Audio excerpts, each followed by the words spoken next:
Quero convidar você a abrir a sua Bíblia em Deuteronômio, capítulo de número 1. Nós vamos ler a partir do verso 26. Deuteronômio, capítulo de número 1. Nós vamos ler a partir do versículo 26. Só para que você se contextualize, Moisés está com a segunda geração dos hebreus que saíram do Egito. A primeira geração passou e o Moisés está recordando da caminhada no deserto e como aquela primeira geração falhou em perseverar em seguir ao Senhor, principalmente quando chegaram diante da terra prometida e viram os gigantes e temeram e se revoltaram, disseram que os filhos iam ser capturados, e Deus então diz: é justamente os filhos de vocês, que vocês disseram que iam ser capturados, é que vão entrar na terra, vocês não mais. E é com esses filhos que agora vão entrar na terra que o Moisés está recordando tudo aquilo que se passou, e ele está falando com esses filhos como se fossem aqueles próprios pais, até para que eles não cometam os mesmos deslizes.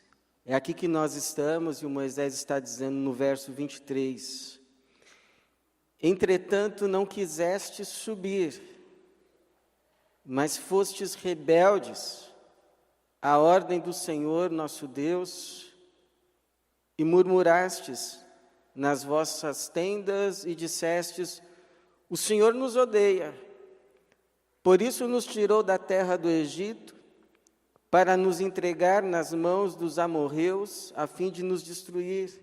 Para onde estamos subindo? Nossos irmãos nos fizeram perder a coragem, dizendo: o povo é maior e mais alto do que nós, as cidades são grandes e fortificadas até o céu, e também vimos ali os anaqueus. Então eu vos disse: não vos atemorizeis e não tenhais medo deles, o Senhor vosso Deus, que vai adiante de vós, guerreará por vós, assim como fez no Egito, diante dos vossos olhos, e também no deserto, onde vistes como o Senhor, vosso Deus, vos conduziu por todo o caminho que andastes, como um homem conduz o próprio filho, até chegardes a este lugar. Mas nem assim confiastes no Senhor, vosso Deus. Obrigado, Senhor, por esta noite, pelo teu povo que aqui o Senhor reúne, pelos irmãos que acompanham em casa. Obrigado, Senhor, porque o Senhor tem nos sustentado, tem nos carregado até aqui. E por isso estamos aqui. E pedimos que nessa noite o teu Espírito, mais uma vez, fale conosco, fale o nosso coração, fale a tua igreja, e tudo isso para a tua glória, para o teu louvor e para o nosso bem, em nome de Jesus, amém. Hoje foi o Dia dos Pais, e muita gente diz assim: Deus é Pai. Outros acrescentam: Deus é Pai, não é padrasto. E, de fato, embora Deus seja Espírito, não tenha gênero, Ele decidiu se revelar a nós como um Pai. Tem gente que tem muita dificuldade com essa história de Deus ser Pai, devido ao pai que teve. Há pessoas que foram abandonadas pelo seu pai outras que tiveram um pai abusivo, outras experimentaram situações difíceis com o seu pai, e então quando nós apresentamos Deus como pai, ela tem as suas dificuldades. Agora, pessoas que tiveram bons pais também podem ter as suas dificuldades em se relacionar com Deus como pai, porque elas dizem assim: poxa, mas o meu pai nunca me negaria isto. O meu pai faria isso por mim. Por que Deus não o faz, se Ele é pai? Outras podem dizer: eu jamais permitiria que o meu filho passasse por isso. Se Deus é pai, por que ele permite que eu passe? Então, se a Bíblia nos diz que Deus é pai, uma das perguntas que ficam é: mas que pai é esse? O que a Bíblia nos fala a respeito desse pai? Ela vai dizer que esse pai, a quem chamamos Deus, é um pai muito afetuoso, é um pai muito carinhoso, é um pai que tem prazer em ser chamado, inclusive, de pai. Eu, quando chego em casa, não espero que os meus filhos me recebam, abram a porta e me recebam dizendo: ó, bem-vindo, pastor Ricardo Augusto Aracaque. Eu me alegro, me deleito em ouvi-los dizendo: oi, papai.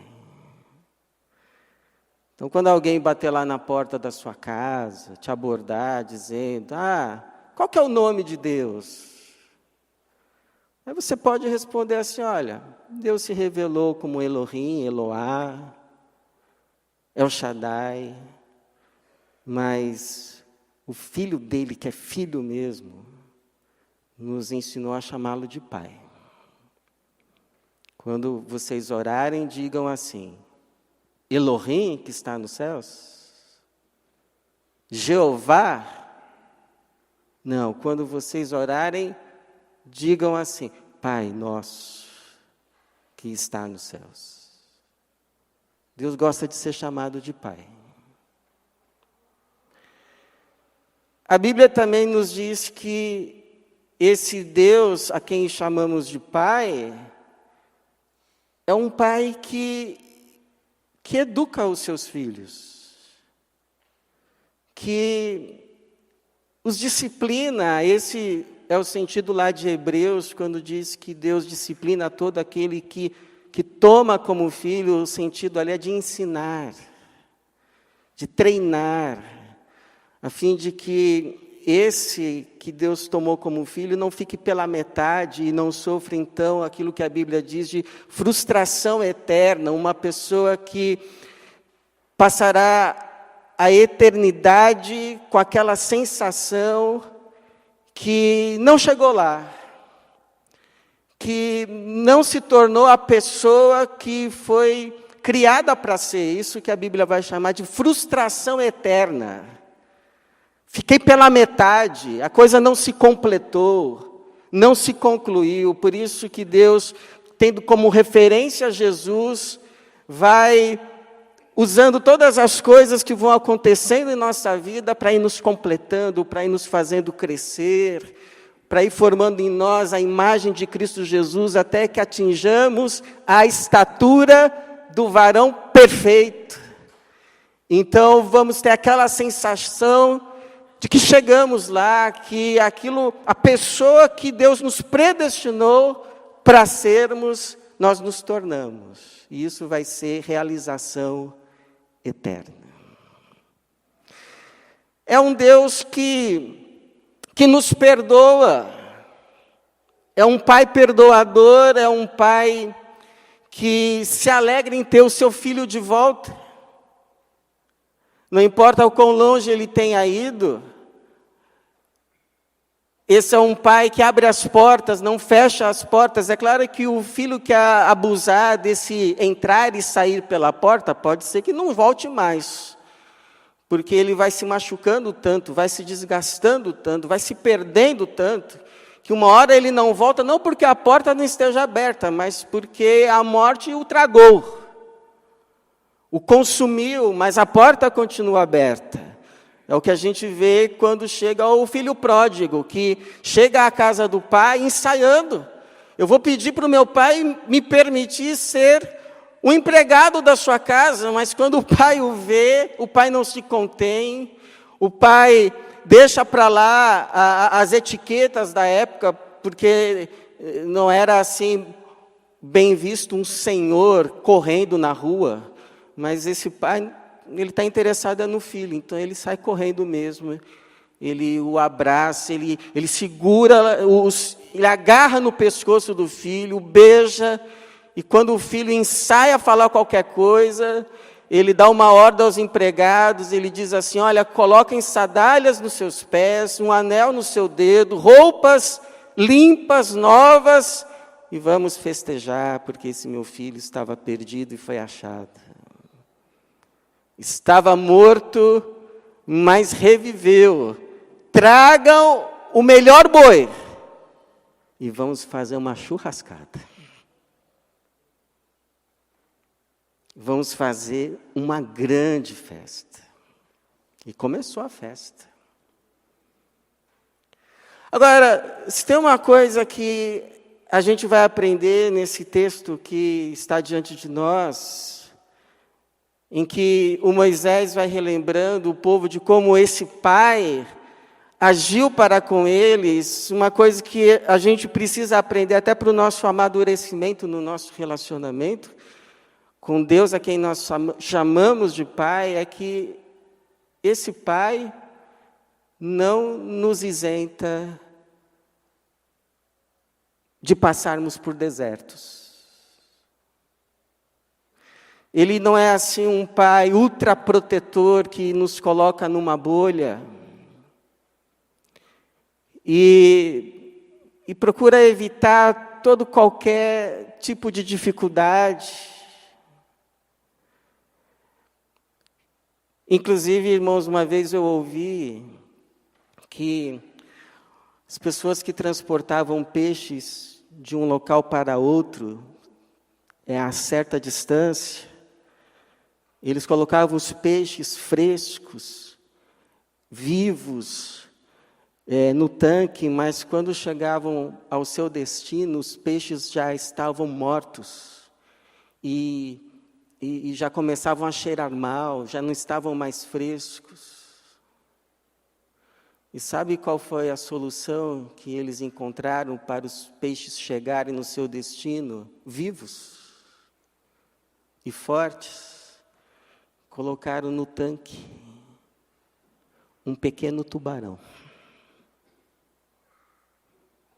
Então, os peixes tinham que nadar.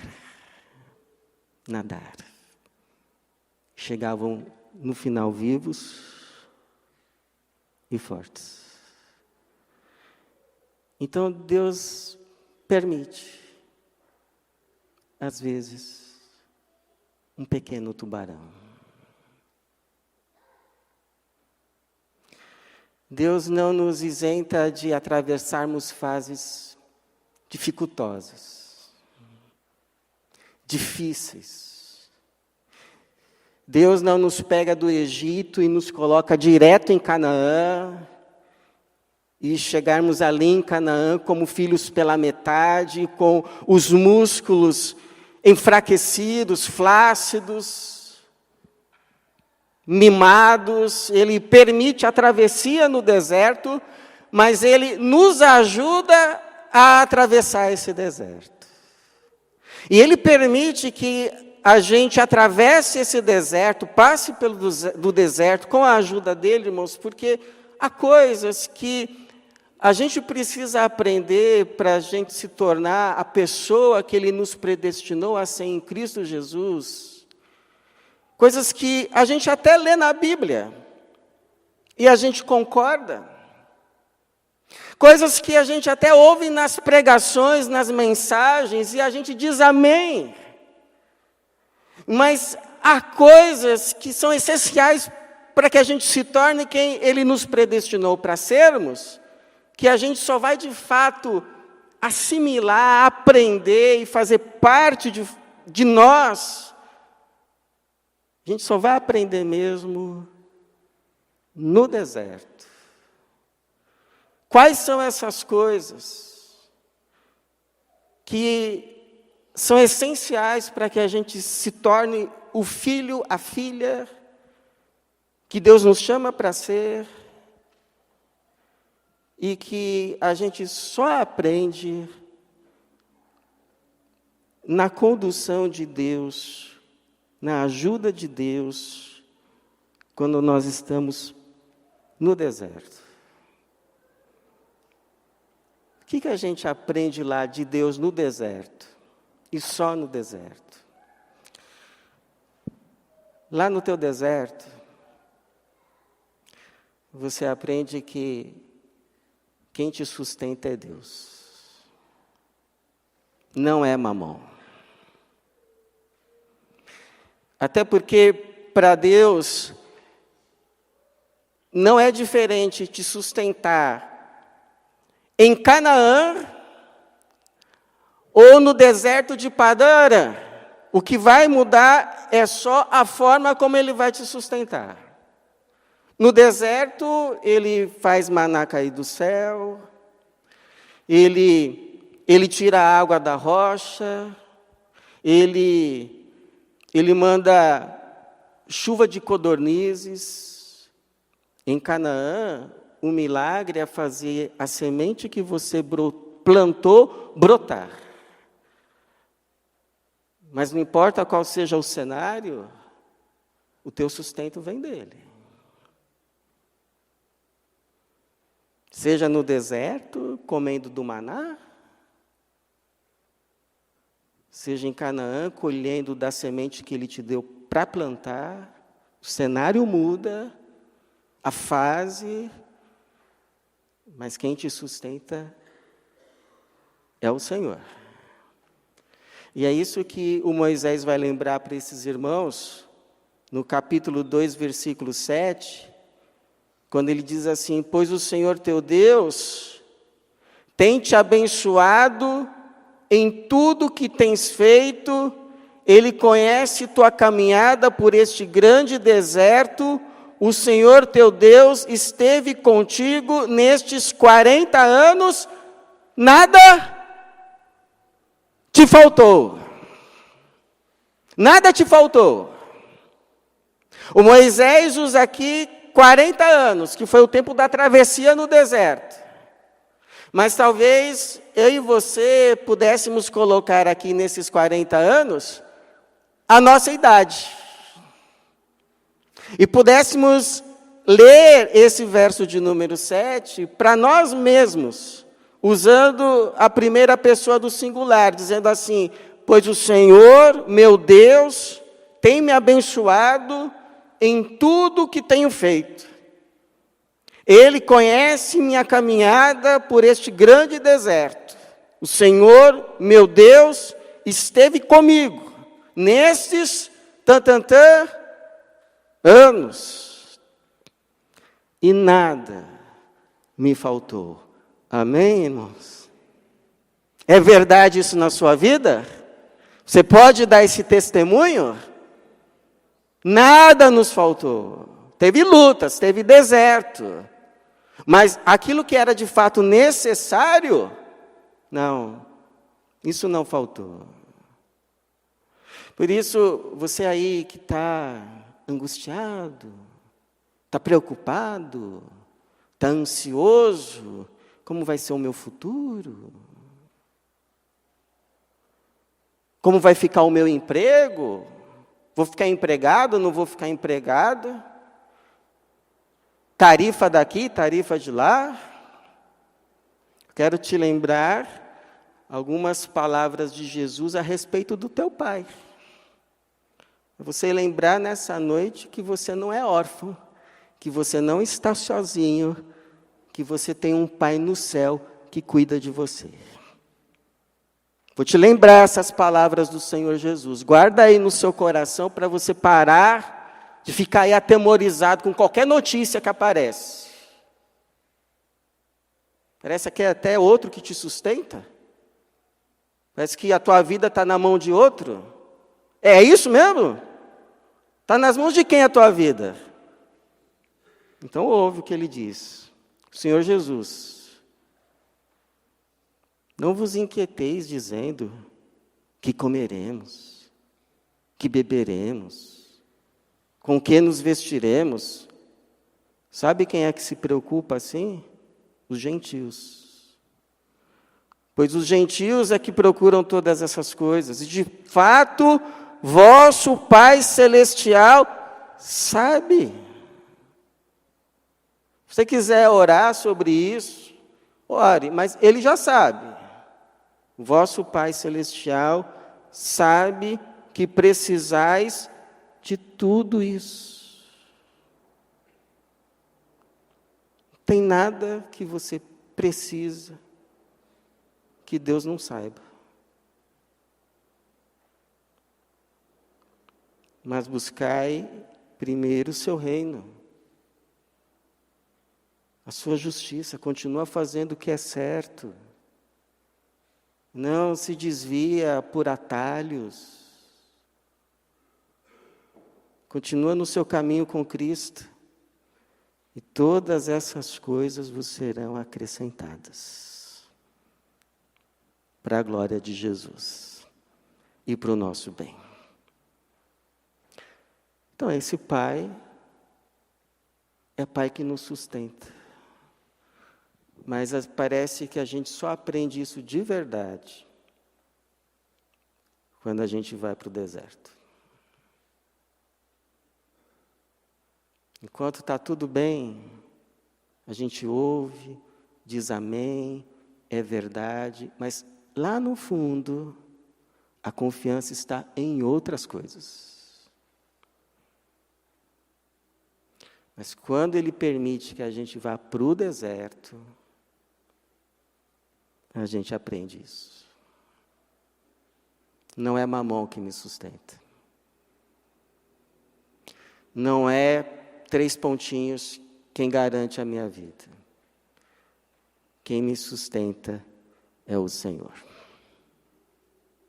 Isso a gente aprende no deserto.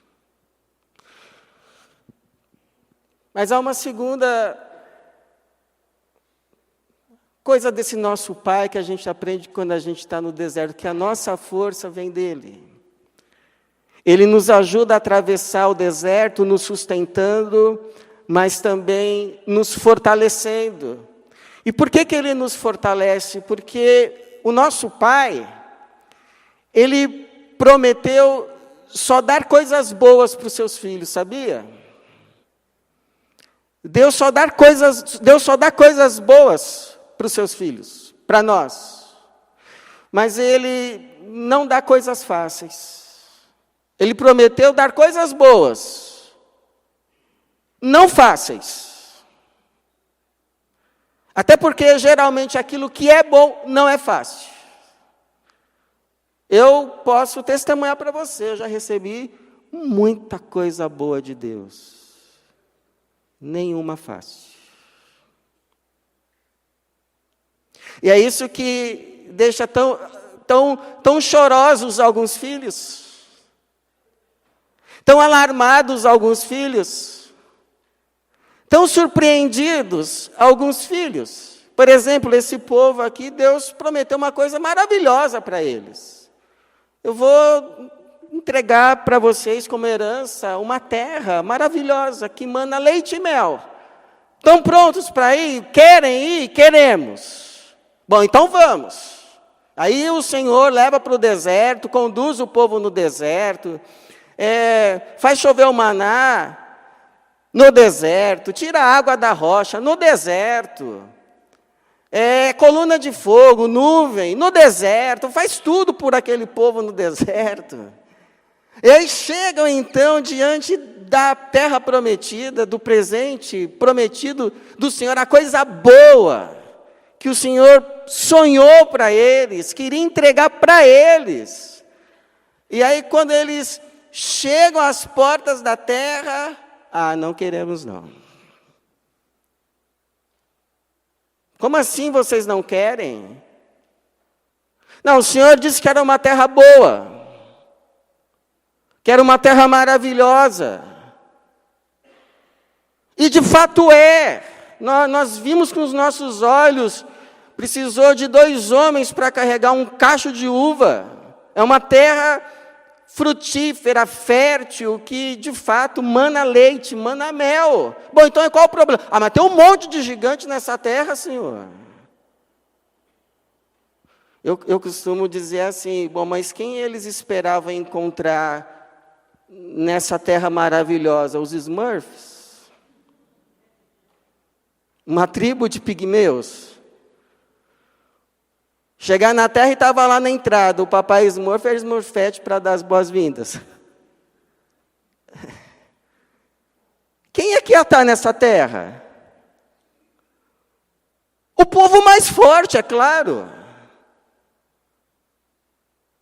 Porque se era a melhor terra, quem é que ia estar lá? O último povo que a conquistou, ou seja, um povo mais forte até então. E aí, quando eles se deparam com essa realidade, olha o que acontece. Verso 26 que a gente leu. Entretanto, não quiseste subir, mas fostes rebeldes à ordem do Senhor nosso Deus, e murmurastes nas vossas tendas, e dissestes, a verdade é que o Senhor nos odeia. Não gosta de nós, não. Porque se gostasse, lembra a história? Eu não deixaria isso acontecer com meu filho. Eu não colocaria o meu filho numa situação dessas. O Senhor nos odeia, por isso nos tirou da terra do Egito para nos entregar nas mãos dos amorreus, a fim de nos destruir. Para onde que estamos subindo? Nossos irmãos nos fizeram perder a coragem, dizendo, o povo é maior e mais alto do que nós, as cidades são grandes e fortificadas até o céu, e também vimos ali os anaqueus, ou seja, os gigantes. Todas as vezes que nós tiramos os olhos de Jesus e colocamos nas circunstâncias, a gente tem uma grande chance de nos desesperarmos. Porque a gente percebe, a gente não é bobo.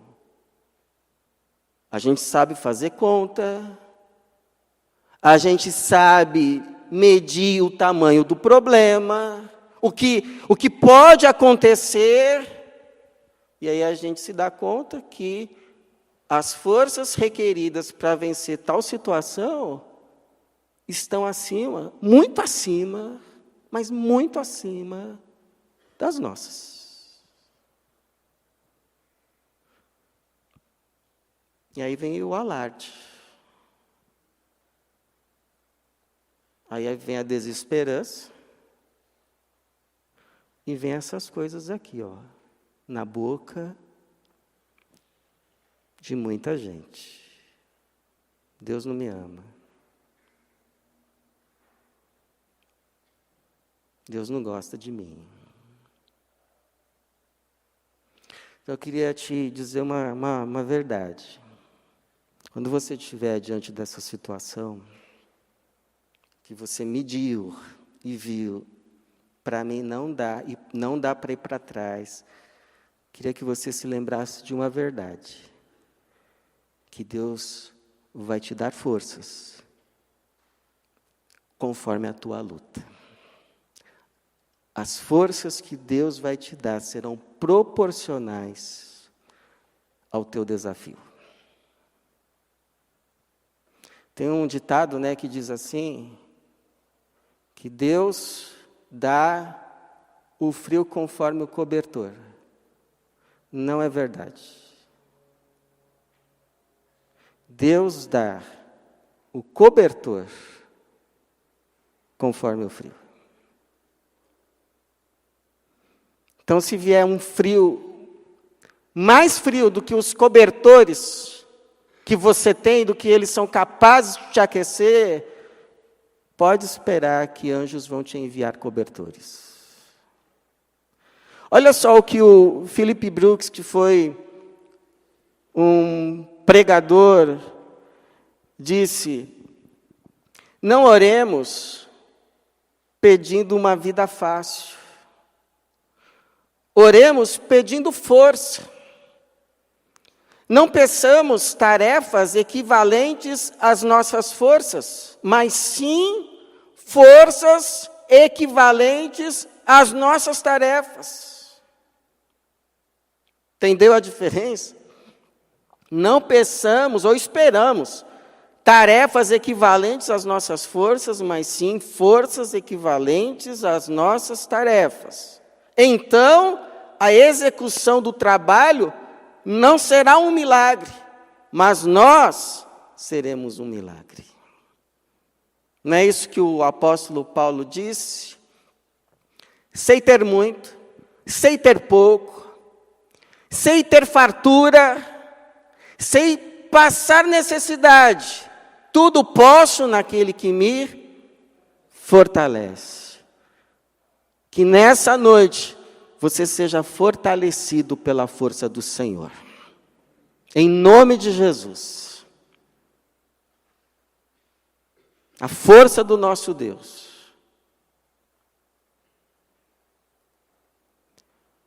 Deus vai te dar forças proporcionais à tua luta. Então não precisa se desesperar.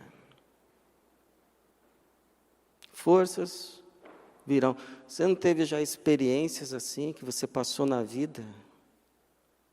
Você achou que você não ia aguentar? E depois que você passa, você fala assim: eu não sei de onde me veio tanta força. Eu sei. Forças que não eram tuas. Forças que te foram dadas, provindas do Senhor. Então isso a gente aprende também no deserto. Que a nossa força vem dele. Que nós enfrentamos lutas e desafios que estão muito além de nós, mas que nos são dadas forças para que possamos vencer, continuar caminhando, atravessar o deserto. E aí a gente vai aprender, irmãos, uma terceira verdade desse nosso Pai. Esse Pai que não nos isenta dos desertos, mas nos ajuda a atravessá-lo, porque é Deus Pai que nos sustenta, é um Pai que nos fortalece, e é um Pai também que nos carrega. Sabe por que a gente chegou até aqui? Porque em muitos momentos Deus nos carregou. É verdade ou não é, irmãos? Você já sentiu isso? Você já se sentiu sendo carregado por Deus? Você vai lá para o seu dia, você vai lá para aquela luta que você está passando, e você sabe que você não tem forças, você sabe que você não é suficiente, mas parece que você vai carregado. Você vai sustentado. Aí passa o dia, você se joga na cama. Porque parece que era aquela força que estava te sustentando para você passar o dia. Para você fazer o que tinha que fazer. Para você dar conta. Para você vencer. É verdade ou não é, irmãos? Não é verdade que a gente só chegou até aqui porque Deus nos carregou, nos sustentou? É o que o Moisés está lembrando esses irmãos. Verso 31. E também no deserto, onde vistes como o Senhor vosso Deus vos conduziu por todo o caminho que andastes, como um homem conduz o próprio filho, até chegardes a este lugar. Ou seja, vocês só chegaram até aqui, não é porque vocês foram bons, não é porque vocês foram fortes, não é porque vocês sabiam o caminho. Vocês chegaram aqui porque Deus foi com vocês, os conduzindo como um pai conduz o próprio filho. E a tradução da NVI é ainda mais contundente, porque vai dizer assim: também no deserto vocês viram como o Senhor, o seu Deus, os carregou. Como um pai carrega o próprio filho, por todo o caminho que percorreram até chegarem a este lugar. Essa palavra aqui, carregou, tem aqui um sentido assim de levantar, de suportar, de conduzir. Então, de fato, a imagem que melhor expressa é um pai carregando o filho. Sabe a criança pequena que já aprendeu a andar, e você que é pai já teve essa experiência. Você está andando assim com a criança, com o menino, né? Aí daqui a pouco ele enrosca nas suas pernas, assim, abraça. Aí você olha para baixo, está lá, com as duas mãozinhas assim. E aí o que você faz? Não, vamos mais um pouco. Aí 3 passinhos já. Aí você vai lá, você se inclina, segura, levanta, e carrega. É isso. Então, por que tem momentos no nosso deserto que a gente tem que levantar as mãos para Deus e, Senhor, me conduz. Senhor, me carrega. Porque, irmãos, deserto a gente vence atravessando, caminhando. Ainda que seja um passo de cada vez, mas todo dia. Até que uma hora você só veja o deserto olhando para trás. Demorou, teve a travessia, teve a caminhada, mas acabou. Nada é para sempre. Então vamos caminhar, irmãos? Vamos caminhar mais um dia? Com o Senhor, com a ajuda de Deus? O deserto uma hora acaba. Nada é para sempre, mas tem que caminhar, não é? Se ficar parado no deserto, vai perecer no deserto. E às vezes a gente tem que levantar as mãos, Senhor, me conduz. Porque quando Deus nos toma pela mão e a gente sente, sabe? Aquele impulsionar para ir enfrentar a situação, a luta, que a gente achava tenebrosa. Sabe o que acontece quando a gente começa a caminhar? A gente vê que a coisa não era tão terrível assim. É possível caminhar. É possível lutar. É possível vencer. Em nome de Jesus. Você sabe que o meu pastor, dos meus primeiros pastores, ele contou uma vez uma experiência que ele estava dirigindo, e aí ele parou porque estava assim uma densa neblina. E ele encostou o carro e ficou, vou esperar essa neblina passar, porque é perigoso. Vai saber o que está aí. E aí ele ficou lá parado, mas nada da neblina passar. Foi passando o tempo e a neblina ali, diante dele. Como que se fosse um desafio, como se... Aí ele falou, quer saber, eu vou passando bem devagarzinho. Aí pegou o carro, ligou, voltou para a pista, foi bem devagarzinho, devagarzinho. Sabe o que ele disse? Que eram 10 metros de neblina. Ele passou aqueles 10 metros e abriu aquele céu azul ensolarado. Então, quando você estiver diante de uma coisa assim que te dá, sabe? Você não sabe o caminho.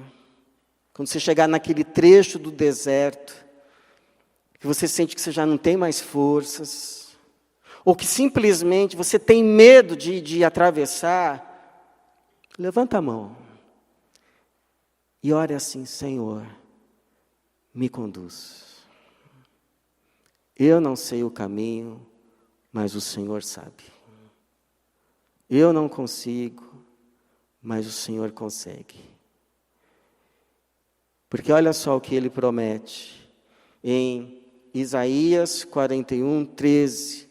Porque eu, o Senhor teu Deus, te seguro pela mão direita e te digo: não temas, eu te ajudarei. Alguém já disse, irmãos, que a escola de Deus é no deserto.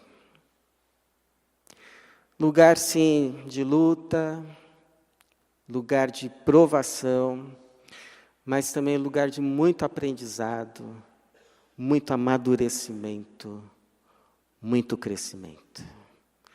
Lugar em que a gente aprende que é Deus que nos sustenta, que a nossa força vem dEle e que quando a gente precisa, Ele nos carrega.